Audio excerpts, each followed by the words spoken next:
Hi, and welcome to the latest in a content series from Scandit, exploring the changing role of the manufacturing sector. Today, in particular, we're going to look at a quick view of the end, or indeed the rebirth, perhaps, of the B2B salesperson. Back in 2015, in fact, it must have been something of an existential crisis for the poor B2B salesperson. Commentators such as Andy Huar over at Forrester we're predicting, if not the complete downfall, certainly a shift in the role of the B2B salesperson in the buying process. Particularly in areas of industry where it was the manufacture of a sort of homogenous or commonly purchased good. Most survey results at the time were suggesting that there was a shift in buyer-led demand, pushing toward e-commerce as the favored channel. People were already conducting the majority of their research through online channels. And I think they saw the enforced inclusion of a salesperson in the latter stages of the buying process as an unnecessary sort of enforced intrusion.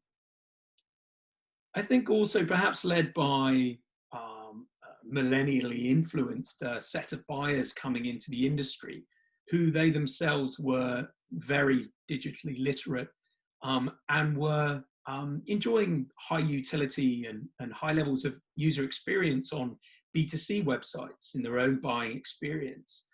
I think they challenged the norm and wondered why on a Monday morning, with their sales hat on, they were suddenly into a world of offline catalogs and PO numbers, having found it so easy to one-click purchase only the night before for their own purchasing needs. And then resultingly, about the same time, really, other commentators such as Frost and Sullivan in this case here were predicting that by the year 2020, the year we're in now, this growth in B2B sales wasn't just going to be significant in comparison to its own historical numbers, but it was actually going to grow and even surpass, in this case, more than double the size of the B2C e-commerce marketplace.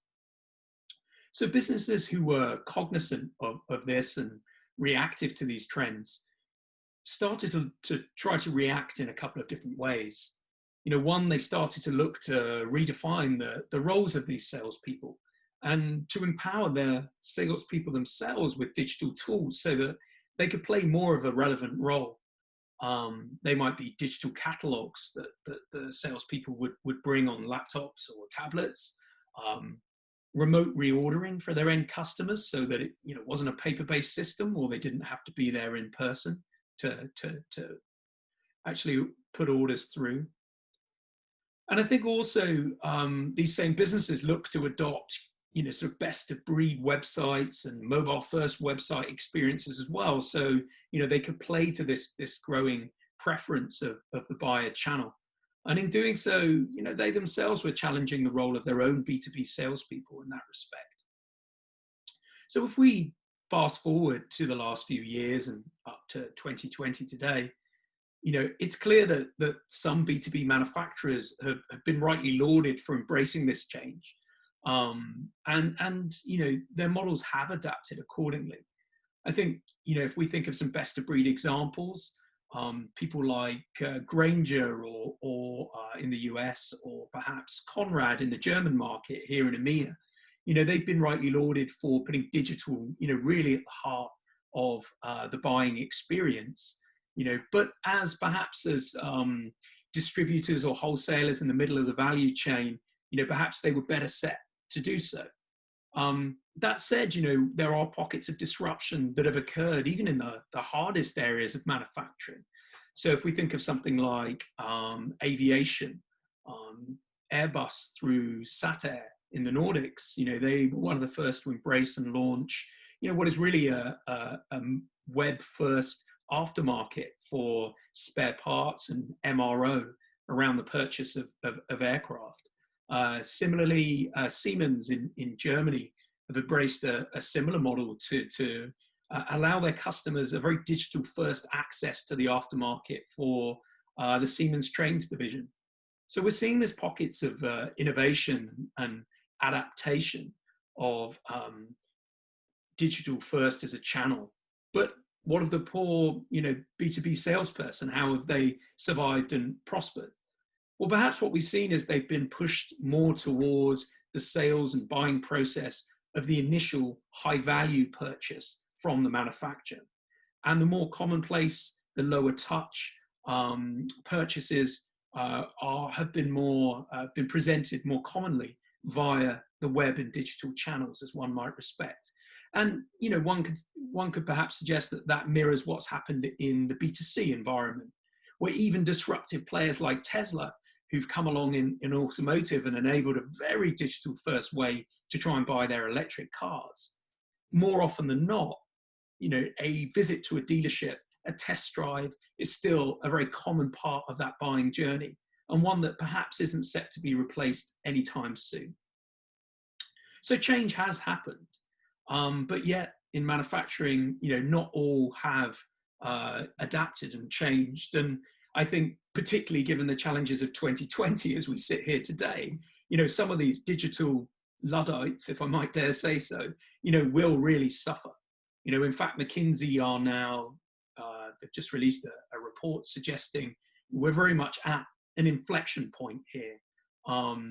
People are the survey responses that they gleaned from this current report, are really suggesting that buyers are only more and more embracing digital channels, quite obvious given the lack of available touch points with many countries around the world still in quite a strict lockdown. But it seems as if these buyers are still quite unfulfilled by those digital options that are presented to them. So 36% unhappy with the length, perhaps, of the ordering process that's in place. 34% struggling to actually identify and find those products that they're looking for. And finally, 33%, companies, they're confident in communicating product info to drive purchase. But yet that stands very differently from the buying experiences. A third of those businesses who believe they're putting the right experience in place, but 2/3 of their customers unfulfilled by that. So still much work to be done, in the industry. At Scandit, we're going to continue to explore some of those opportunities that present themselves, both in terms of some of the patterns that we're seeing in the digital tools that are presented direct to customer, but equally some of the digital tools that can be presented to the B2B salesperson that might, albeit in these challenging times, really give some longevity to the role that they'll continue to play in the buying process. Perhaps as a final word, I'll just touch upon, why are we at Scandit actually interested? Why are we, looking to explore this theme? Well, we're lucky enough to have an extremely broad base of brands that we service with our data capture tools, our digital data capture tools, and many of those are actually in the manufacturing industry themselves. So we're continually trying to answer the call of our customers to help them understand how they can better serve their customers with tools. So perhaps one quick example might be where we're able to help our customers to deliver, scan to reorder to their end customers. So perhaps if you think of the example I gave of the aftermarket in aviation, being able to scan, machine coded parts to actually enable a fast and seamless reordering, there and then from the engineers in situ. This is just an example of the type of innovative solutions that we are at Scandit trying to give to our customers. So we're going to continue to explore this theme, hopefully bring some new ideas to bear and surface some best of breed examples that are out there in the marketplace.